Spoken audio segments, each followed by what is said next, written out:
pessoal, nessa parte 2 da nossa aula, eu vou falar sobre as fórmulas do eletromagnetismo. Na aula passada eu falei sobre a parte teórica, que eu falei das duas regras da mão direita, e agora eu vou falar sobre as fórmulas. Bem, essa quantidade aqui que parece muito de fórmulas, na verdade são 1, 2, 3, 4, 5, 6, 7 fórmulas. E aqui, pessoal, não tem para onde correr não. Vocês têm que saber essas fórmulas e não tem outro jeito sem você tentar memorizar. Agora tem algumas observações que ajudam na hora de memorizar, que eu vou fazer essas observações para vocês.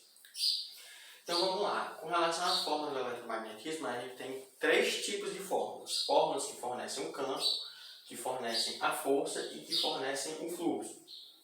Isso aqui vocês não precisam saber que tem esses 3 tipos para vestibular. Eu estou falando para vocês para ficar algo mais organizado, para ficar algo mais compreensível. Então vamos lá. Campo.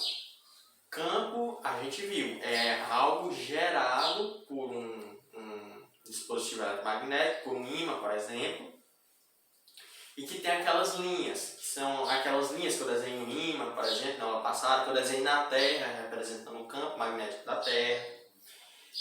Então, o campo é isso, certo? Força, você já sabe muito bem da mecânica o que é força, só porque aqui não é uma força elétrica, é uma força induzida por um campo magnético. Só porque nunca se esqueçam que o magnetismo está vinculado à eletricidade. Ou seja, é uma força gerada por um campo magnético, mas esse campo magnético, de alguma forma, ele guarda relação com a eletricidade. Tá? Isso aí não por uma questão de cálculo, mas por uma questão teórica. O magnetismo ele guarda relação com a eletricidade, por isso que existe o eletromagnetismo. E fluxo seria a quantidade de campo que atravessa um determinado espaço. Por isso que eu considero a área, certo? É a quantidade de campo, vamos dizer assim, que atravessa uma determinada área, um determinado perímetro, certo? Isso representa o fluxo. Então vamos para as fórmulas. Com relação ao campo, a gente tem o fio, espira, bobina e solenoide. Vamos primeiro diferenciar o que é cada um. Fio, vocês já entendem pelo nome. É simplesmente algo retilíneo, certo? Que está conduzindo ali a eletricidade. Espira é uma espécie de fio que ela adquire uma conformação circular, certo? Como se viesse aqui as duas extremidades do fio e ela abre e faz um círculo e continua, certo? Pode também, vocês encontrarem questões, um formato um pouco além desse, certo? Da espira, vocês podem encontrar assim também, o fio enrolado. Mas se está com essa conformação circular, é sim uma espira, certo? Bobina. Bobina é um conjunto de espiras, certo? São várias espiras, uma na frente da outra. E solenoide. Solenoide é você pegar um determinado eixo e nesse eixo você enrola várias vezes mesmo, um fio. Ficam muitas voltas. Então vamos lá para as fórmulas.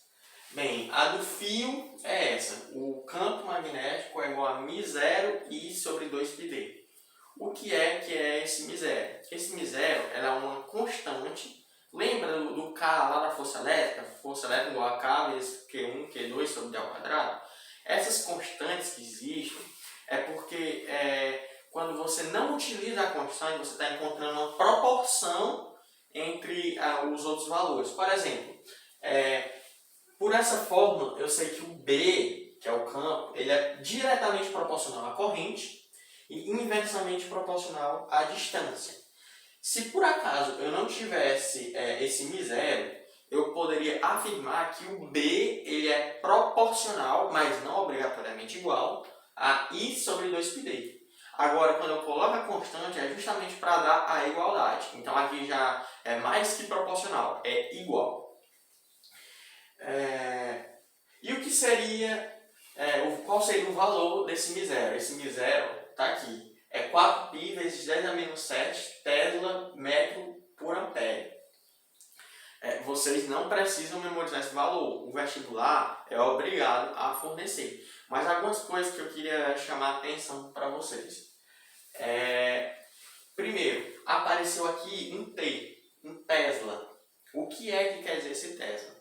Esse Tesla é a unidade do campo, certo? O campo magnético ele é medido em Tesla. É a unidade que mede o campo magnético. Surgiu aqui mais uma nova unidade para vocês.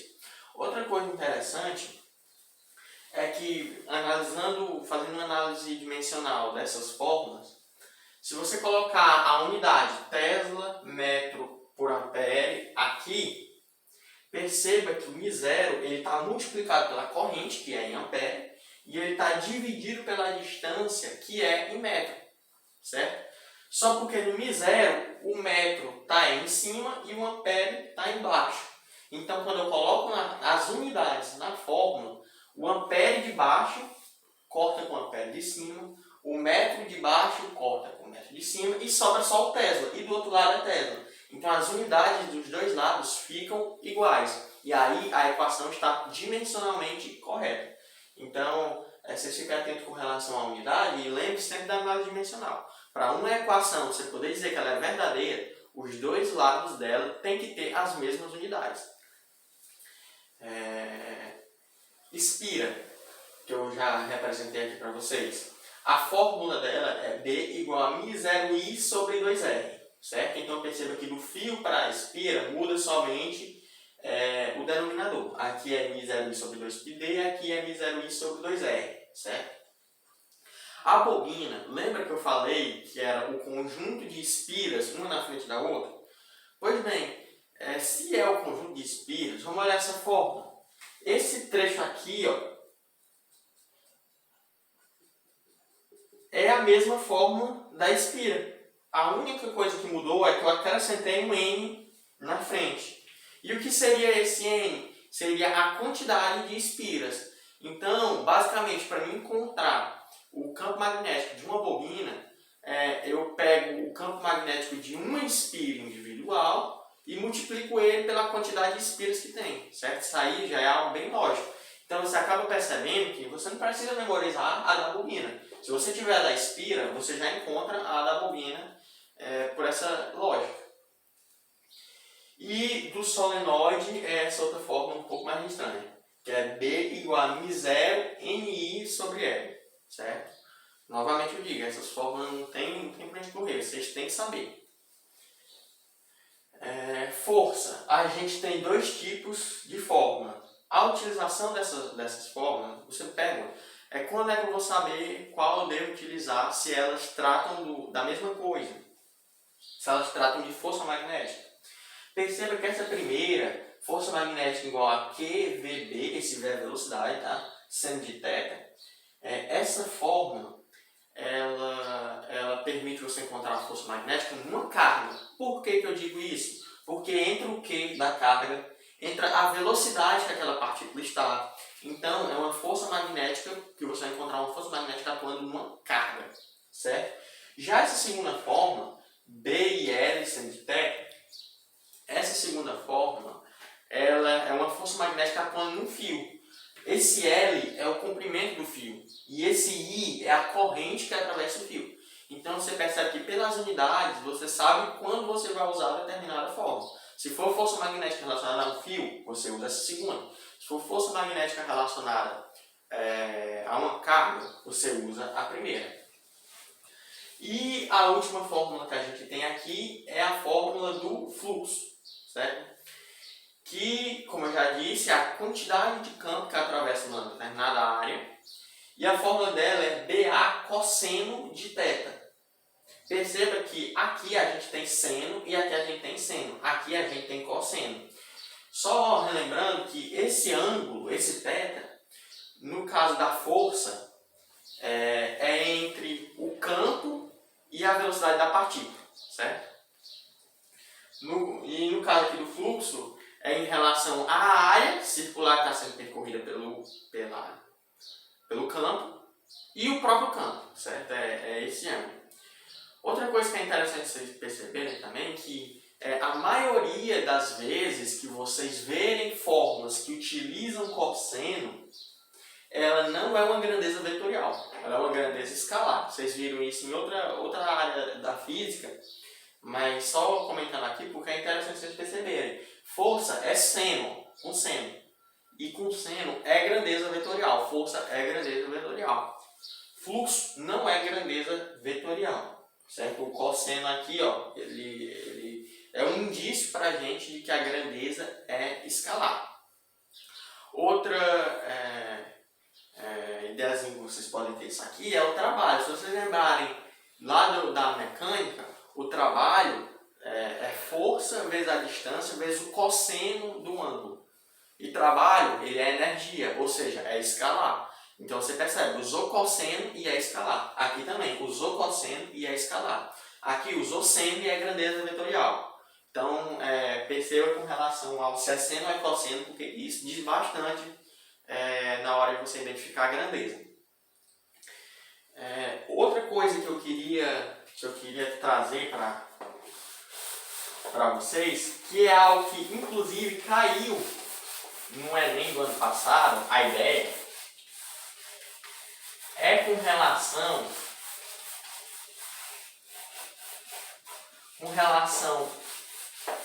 a uma carga jogada em um campo. Eu representei isso na aula passada, mas eu não desenvolvi para ver o que realmente vai acontecer. E é o que eu vou fazer agora.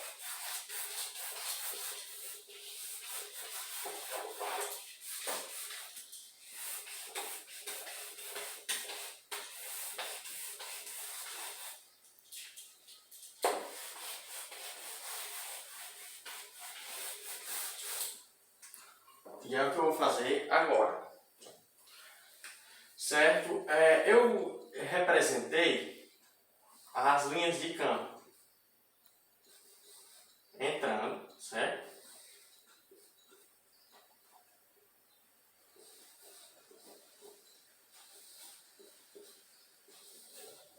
Lembrando que esse X representa o campo entrando e se fosse uma bolinha representava o campo saindo.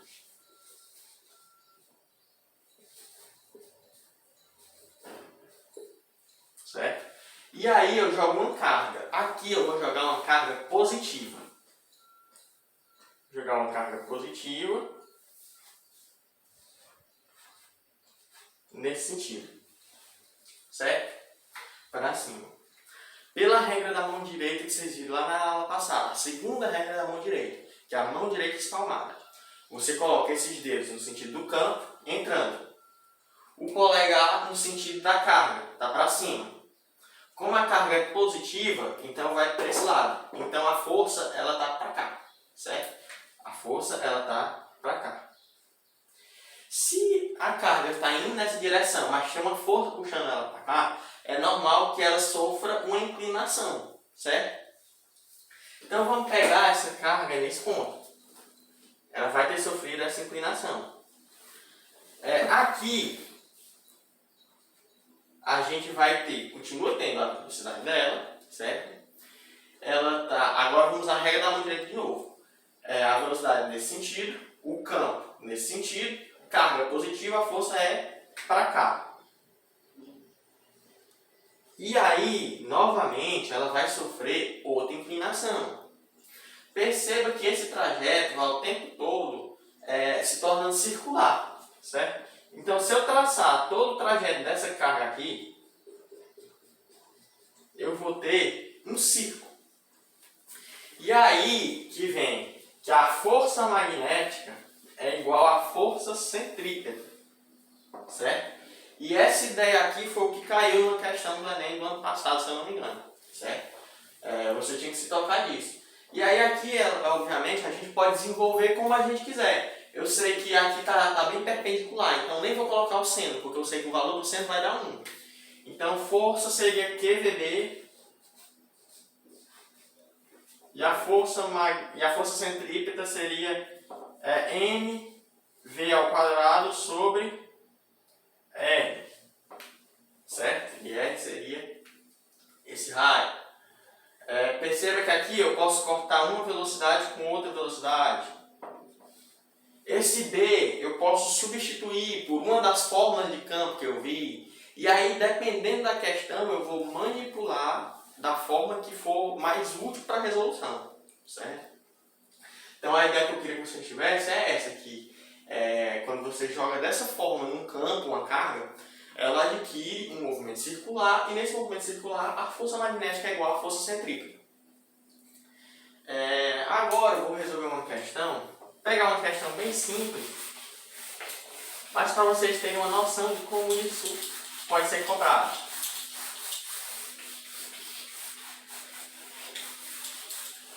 Certo? É uma questão bem simples.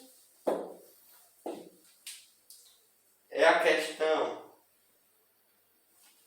5 da revisão da aula 14, certo? Exercício de fixação. E ela dá um fio e pede a intensidade da corrente que circula no fio. Opa, se falou de fio, qual é a fórmula que eu vou usar? Eu vou usar B igual a μ0 I sobre 2πd.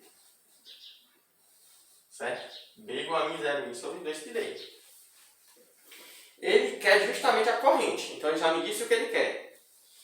Ele disse que a 40 centímetros de distância do eixo, ou seja, a distância aqui é 40 centímetros.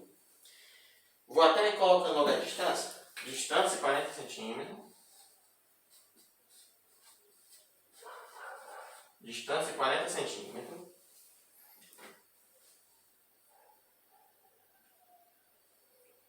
O campo magnético vale 4 vezes 10 a menos 6 Tesla.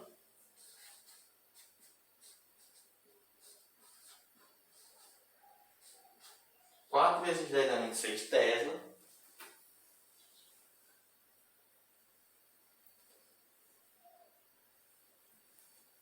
E ele dá o valor do μ0, que é 4π vezes 10 a menos 7 Tesla metro por ampere. Tesla metro por ampere.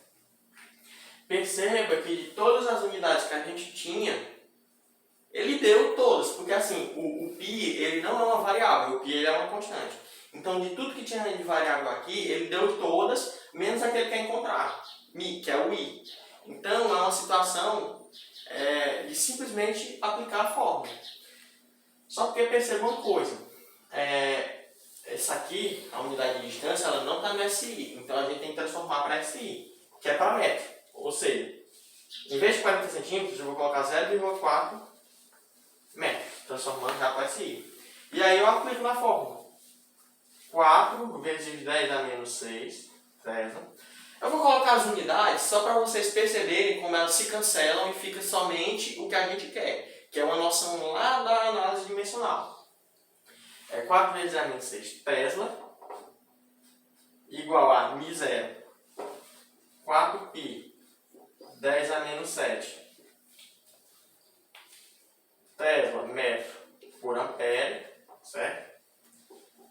Vezes a corrente, dividido por 2π vezes a distância, que é 0,4. Vamos lá para as unidades. Perceba Tesla desse lado e Tesla desse outro. Eu posso cancelar, certo?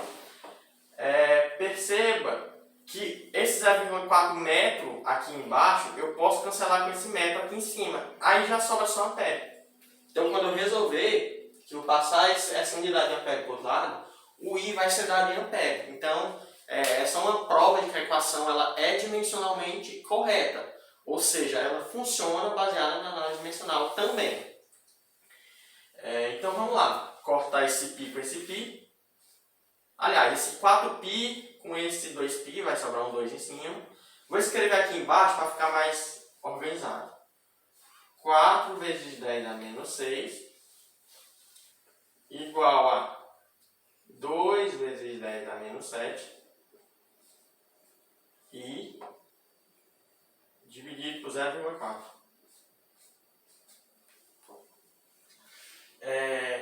Esse 10 a menos 7 com esse 10 a menos 6 eu posso cancelar e aqui vai sobrar 10 a menos 1. vai sobrar 10 a menos 1. E esse 2 com esse 4 eu posso cancelar e aqui vai sobrar 2. Passando esse 0,4 multiplicando, vai ficar 0,8 dividido por 10 a menos 1. Eu posso subir trocando o sinal. 0,8 vezes 10 elevado a 1. 10 elevado a 1 é 10. Então 10 vezes 0,8, 8. É corrente, então a unidade é em amperes, que foi o que sobrou aqui, né? Então 8 amperes é a corrente que percorre essa distância desse fio. E as questões que caem dessa matéria são basicamente essas fórmulas, não existe outras fórmulas além dessa, só porque o que pode ocorrer é como aquela situação que eu disse que a força magnética é igual à força centrípeta, é você associar essas fórmulas a outras que você já estudou em outros ramos da física, certo? Que aí acaba sendo as questões um pouco mais trabalhosas, mas a ideia é basicamente essa. E para você ter, teoricamente, um bom domínio de eletromagnetismo, as fórmulas que você tem que saber são basicamente essas que eu apresentei e as duas regras da mão que eu apresentei na aula passada. Então, nessa parte a gente fecha o eletromagnetismo e aí só revisão posteriormente. Então, é isso.